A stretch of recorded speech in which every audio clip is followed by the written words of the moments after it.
suis actuellement chargé de la coordination d'un programme de développement dans les territoires plutôt vulnérables en Tunisie, à l'intérieur du pays, en partenariat avec l'AFD et le CIRAD. On a changé de manière d'intervenir et on a pensé à des territoires qu'on a appelés des territoires de vie. C'est une nouvelle réflexion qu'on a menée avec les collègues du CIRAD pour identifier ces territoires de vie.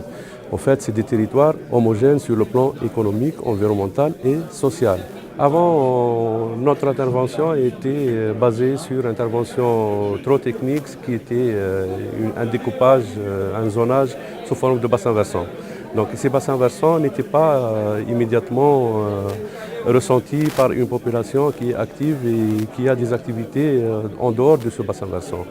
Donc on a changé de manière d'intervenir à travers aussi un découpage administratif qui n'était pas toujours un découpage correct, étant donné que administrativement une population elle est rattachée à un territoire, mais elle a des activités dans d'autres territoires, là où elle a des activités économiques, elle lie des liens sociaux. Donc, depuis la mise en place de cette nouvelle approche avec tous les collègues et tous les partenaires, il y a des prémices d'un changement au niveau des territoires, étant donné qu'on est arrivé à instaurer un nouveau climat de confiance établi entre la population, la société civile et l'administration, chose qu'on a perdue depuis la Révolution.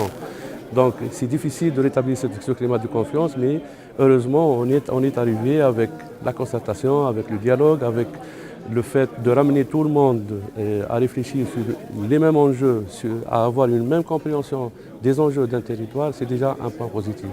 Et maintenant on est dans la phase de planification de l'intervention, des interventions pour aménager les territoires et bien sûr avec des dispositifs d'information, d'évaluation participative de toutes les activités qui seraient menées dans le territoire.